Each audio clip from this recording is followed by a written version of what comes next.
Hello po, good evening ulit. Ako po si Bay Bukang Liwayway. Chieftain Administrator po ako ng Limentado Dumagat Drive, NCR and Rizal po. Ngayon po is already 12:30 pero may ginagawa pa po kasi ako. So marami pa akong gagawin, tinatapos at inaayos po. So I just want to only clear about the response po ni Kapitan Melencio Villanca po ng Angono po, Rizal sa Barangay Mahabang Parang po. Before po kasi hindi ko po kasi na alam nung time na yan ng aking mga katribuhan po sa Mahabang Parang ay nag-complain po sila sa 888 dahil po ako ay nakapagsabi din sa kanila na meron po tayo 888 na pwede pong mag-direct din aside po sa akin na ako po yung gumagawa. So that time po napaka ano din po ng aking mga katribuhan member po at mga leaders sa Barangay Mahabang Parang na nakagawa po sila complain to the 888 po ng DILG. And then po pagka may sagot na po sila, tinatanong po nila kung ano po dapat po nilang isagot. So, nakakasuggest din naman po ako ng dapat na isagot sa kanila at sabi ko po kung ano lang po yung totoo.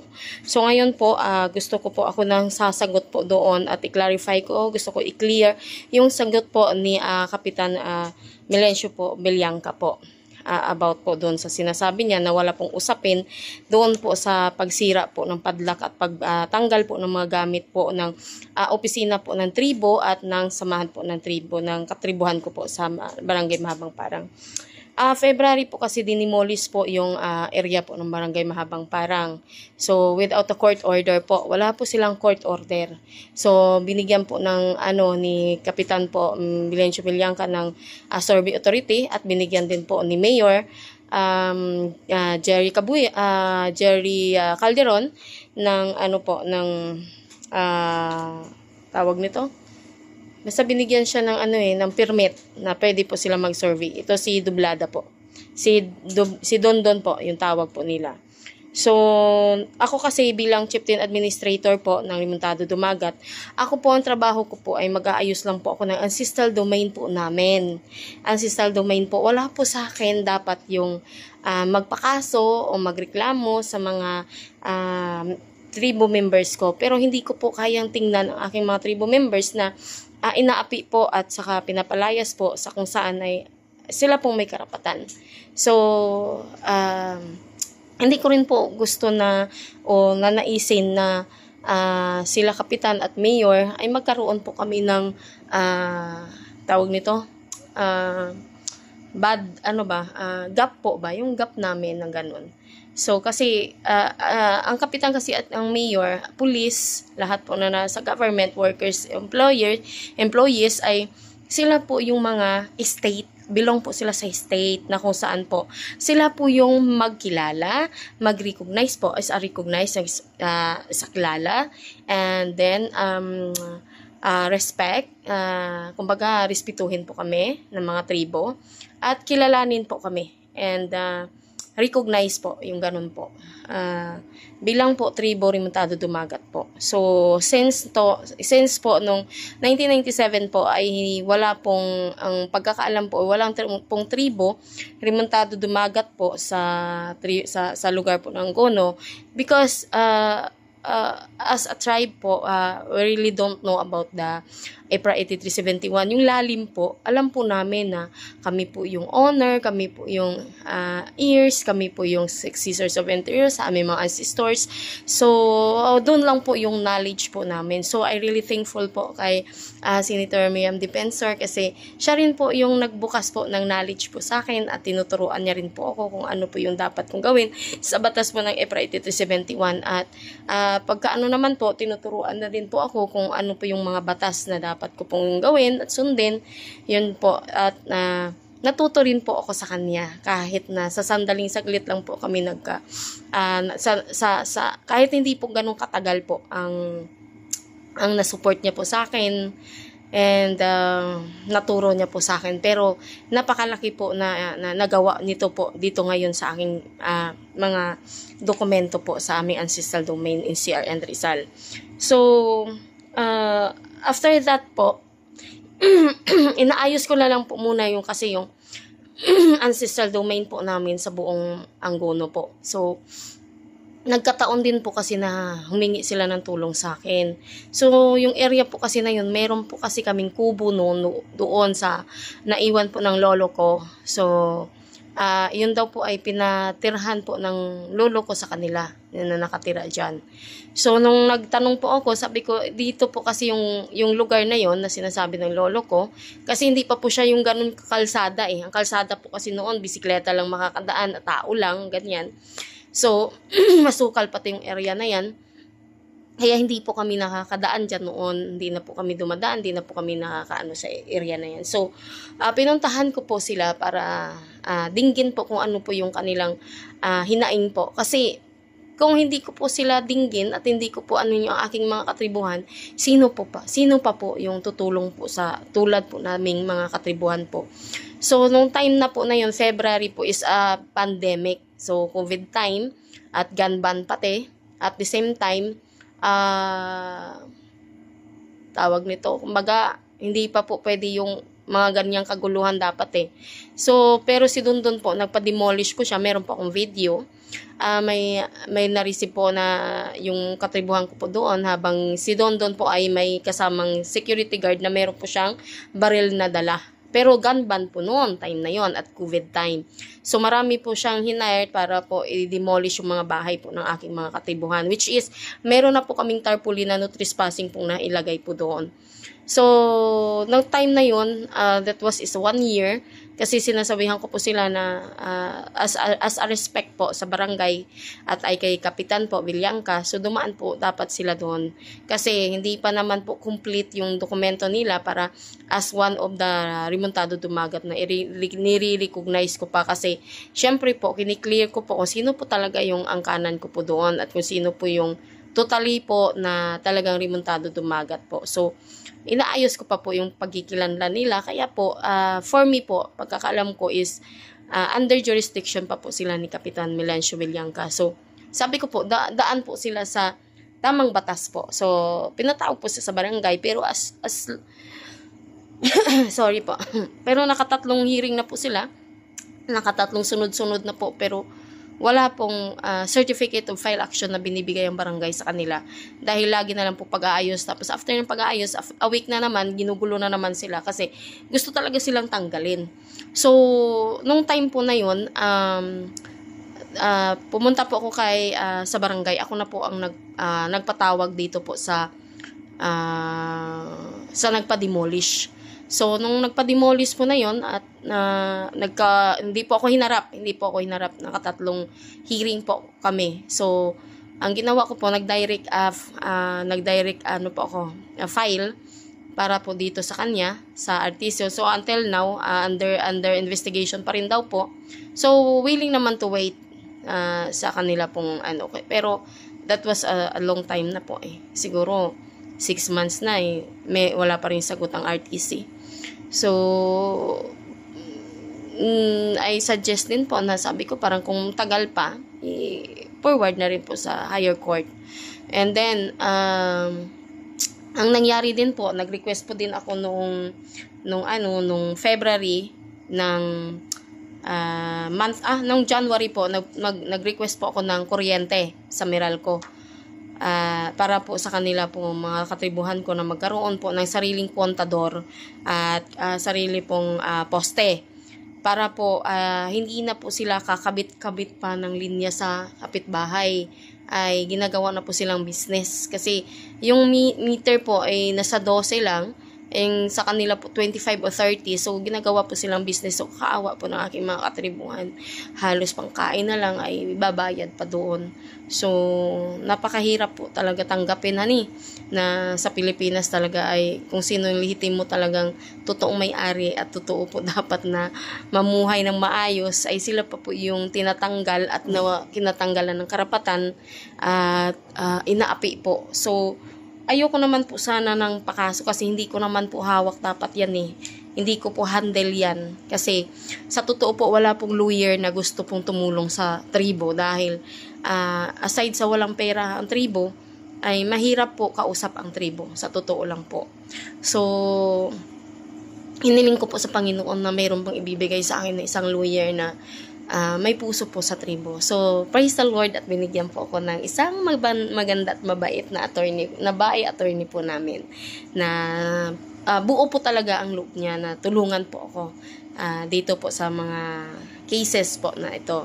At siya din po nagbukas ng isip ko na hindi ko dapat po dala ang pakaso kasi dito lang po dapat ako sa akin ancestral domain. So since dahil naawa po ako sa kanila na mga dinidemolis, wala pong alam kung ano po yung gagawin nila, wala po sila alam sa mga batas at hindi po nila alam kung anong karapatan at ang kanila pong gagawin.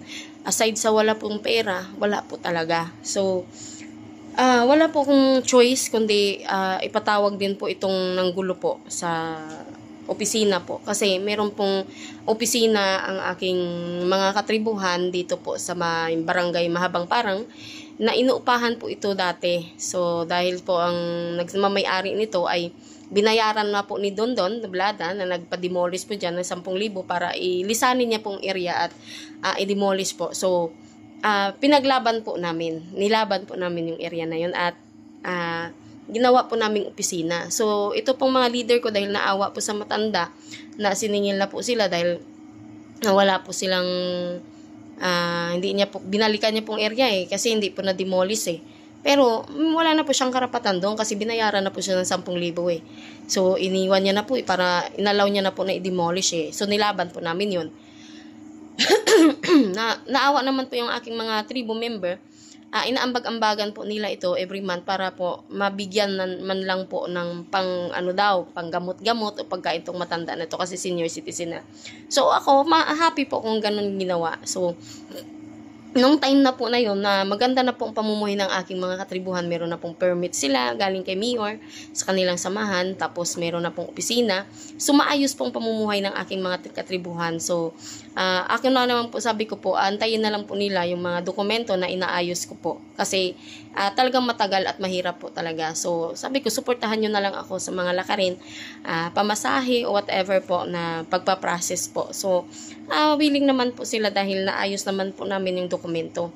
So, after that, nung January po, October pala, 2023, nag-request po ako ng Meralco po nila. Kasi, ang Meralco po nila ay wala po silang sariling poste at kontador na linya. So, kawawa po sila kasi 35 po ang pinapabayad po per metric po sa kanila po, per meter po. So, instead po na 300 lang po ang bayaran nila sa kuryente, nagiging, nagiging 1,500, 1,800. So, talagang mahirap po sa mga katribuhan ko po sa Mahabang Parang. So, nung nag-submit na po ako ng Meralco po, maganda naman po yung usapin eh. Okay naman po siya. Kasi may opisina naman po eh. So, nagkaroon lang po ng diskusyon dahil itong Meralco po, nag-campaign po, may usapan naman po kami na mag-campaign kasama po ako. Kasi yan po ay request ko po request po ng Remontado Dumagat po para sa mga katribuhan. Pero, nag-usap po kami nito ni Ruel Rizano na electrical engineer po ng Meralco ng Angono Binangonan, ng Calabarzon. Pero nagulat po ako within February po ang usapan namin Within February, 2023. 2024 hindi February 2023 October, November dapat po kami February po ng 2023 dapat po mag-campaign kami.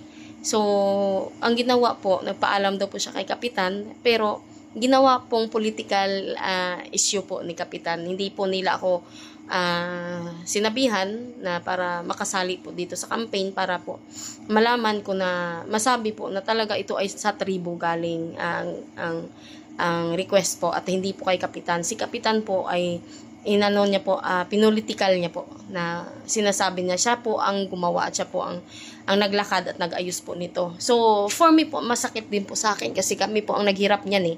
Kami po ang nag-request, kami pong gumawa at kami po ang nag-submit at lahat gumastos po. So, masakit din sa amin na nung pag-aani na ay ginawa niya na pong political issue po. So, sa kanya po yung sagot. Kami po ang nag-request, kami po ang naghirap. Sa kanya po ang kasagutan. My goodness naman. So, lumabas po na discrimination din po sa amin. So, hindi po talaga napakaganda po para sa aming mga tribo po sa Mahabang Parang.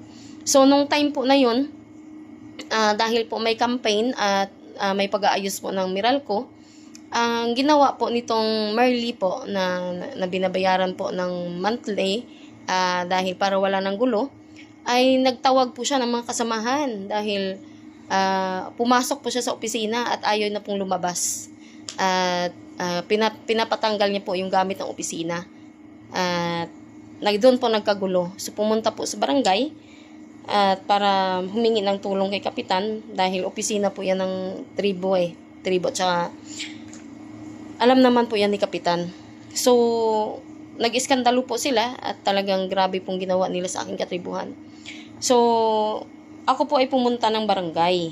That was a month of October 2023. So, ako po ay nagpatawag po dito sa mga tao na ito po na naggulo po sa opisina po ng tribo. Ito kay Evelyn Ronya, Danilo Ronya, Soledad Navarro, Gloria La Plata, Sara Ronya, Francis Razon, kasi ako po ang nagkaaso sa kanila kasi hindi naman sila involved dito sa opisina eh.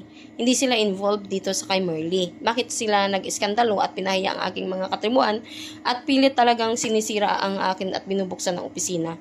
So, si Merly Razon po ang dapat lang dito. So, ako na po nagkaso dito sa mga taong magugulo at nakikialam. So, para tulong po sa aking mga katribuhan. Nung time na po na yun, November po, ay nagharapan po kami kay Kapitan. So, alam po ni Kapitan, nakakasuhan ko talaga sila about dito po sa opisina. So, nung time po na yan, nakatatlong hearing po kami kay Kapitan. Dalawa pong paghaharap kay Kapitan. After that, dalawang harapan kay Kapitan, may tatlong harapan po sa lupon. So, sinunod ko po yung kanilang protocol at batas po sa barangay. So, November po, may tatlo po kaming harapan. So, dalawa kay Kapitan plus tatlo, 5 na. So, 5 harapan. Pero hindi po nila ako hinarap. Nung una daw, dumating sila. Pero, na-late ako ng 30 minutes eh. So, hindi po nila ako maantay. So, okay lang. As pangalawa, pangatlo, ay hindi na po sila dumating. Hindi na po sila humarap sa akin. Pero, nakikita ko po sila, galing po sila kay Kapitan at bumababa po, hindi na po sila humaharap sa akin sa lupon. So, pinagbigyan ko pa rin ng pang tatlong ulit na harapan. Kaabot ako ng 6 na harapan plus 2 kay Kapitan, 8 harapan eh.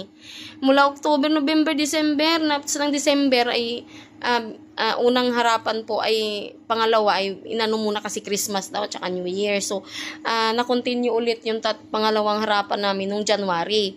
Tapos, pangatlong harapan, natapos po namin ng second week of January. Pero, hindi po ako nila hinarap eh. Wala pong harapan, hindi po nila ako hinarap. So, 8 punta ako harap dyan sa barangay, Mr. Kapitan Melencio Villangka. Alam mo po yan. 8 akong harapan, 2 sa'yo, tapos 3 sa una, pangalawa 3 ulit. Ang sabi ko nga, kung ayaw nila ako harapin, pwede naman i-direct na lang nabigay ng certificate of file of action, pero ayaw ko bigyan eh. Kailangan tapusin muna. So, kung bibilangin po 8 na po akong harap. Kahit may lagnat po ako, dumadating ako eh. Kasi nirerespeto ko po ang batas ng barangay. Nirespeto ko po. Pero, masakit lang po sa akin itong reply mo sa complaint po ng aking mga tribo na wala po sa usapin. Wala sa usapin. Paano po wala sa usapin? Kapitan Melencio Villangka, tell the truth. Gusto ko po yung totoo. Kasi ako po nagsabi ako sa inyo na susuportahan kita bilang kapitan ka. Pag okay kay iba, yung walang bias. Yung totoo ba, sa bawat isa, walang pinipili. Kasi alam mo dapat kung anong jurisdiction mo bilang kapitan. Actually, hindi ko naman gusto na magkakaroon ng gap tayo o away o hindi tayo nag-aaway dito, kundi kung ano po yung totoo, tama, doon lang po tayo, papanigan po natin yung tama para wala na pong gulo. Kaya magulo po yung tao ninyo dyan sa Mahabang Parang kasi hindi po kayo tama at patas magbigay ng kapitan. Yun po nakikita ko sa'yo, hindi po ikaw tama magbigay ng tamang batas po sa bawat isa. Ngayon po ay February po, binigyan mo po ako ng Certificate of File of Action. Ito po yun, sa harapan mo ito, Kapitan Melencio Villangka. Sa harapan mo po, tinanong mo pa nga po ako bakit trespassing to dwelling, usurpation of authority, qualified thief, discrimination, harassment, oral defamation, public scandal. Sabi mo, bakit iyan ang mga kaso na pinaratang mo? Sabi ko, iyan lang po ang sinabi ko diyan, pero depende lang po diyan sa ebidensya. So, attorney ko lang po magsasabi diyan. Pero actually, ako pong gumagawa talaga ng lahat ng mga complaint. So, si attorney po ay pinapinalize niya lang po yan. So, siya po ang nagpumirma nito sa harapan ko po, na alam niya po na ang pakaso ko po ay patungkol po sa persahang pagbukas at pagtanggal po ng mga gamit sa opisina po ng aking tribo. At pagtanggal po at pagsira po nito ng kandado po, ng padlock. Alam mo po yan, Kapitan Villangka, Melencio Villangka. Ito pang certificate file action binigay mo.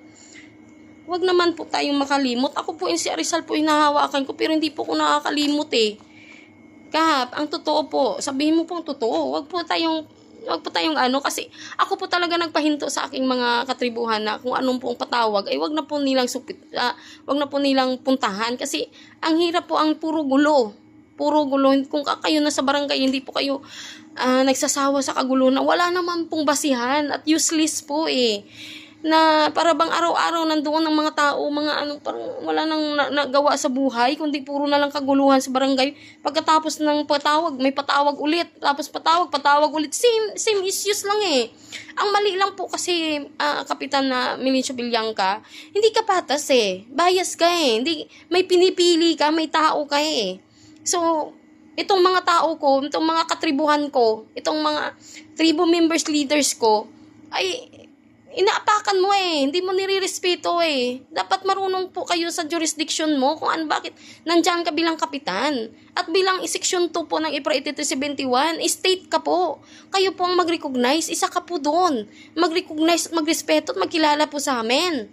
So, kaya po hindi ko po sila pinapapunta sa inyo at kung anong patawag po dyan kasi useless po hindi po capable para i-waste mo yung time sa mga ganyang usapin kasi hindi po hindi kaya at di maganda talaga usapin. So ako po yung nagsasawa, ako po nawi-waste lang pong oras ng tao. Instead po makapag-ayos pa ng bahay, makapaglaba, ay hindi na po. So ito lang po Kap, kasi ako po na mag-reply sa DILG ng mga dokumento, ay forwardan ko na rin po ng dokumento para ang DILG po ay malaman niya po kung sino po ang totoo dito. Kasi ako, may documents po kami. May patunay po kami sa video at saka sa salaysay ng aking mga tribo. Kompleto po yan, Kap. At ako po ang kaharap mo nito at kausap. Ako po ang binigyan nyo ng file action patungkol po sa pagsira po ng padlock ng opisina, pagtanggal po ng gamit, kahit umuulan po ay nilabas po nila lahat ng gamit ng opisina at tinanggal po nila ang tarpaulin po namin. Lahat po ng pagmamayari po ng tribo ay tinanggal nyo po. Ngayon po ito si Vice Calderon po, Jeremy, ay pumunta po doon at nagbigay po ng mga papel. Ako po ipo-forward ko din ito. Nagtamarikim ko ng tarpaulin na kayo po ay binigyan ng Section 59 na ang sinasabi is kayo daw ay binigyan ni Sir Buasin ng Regional Director po ng Calabar Zone 4A ng NCIP ng Section 59 na precondition. Binigyan kayo ng precondition po. Si Dr. Buasin po ang nagbigay sa inyo. Sa Section 59 po, ang tama pong magbigay ng precondition po ay ang tribo lamang.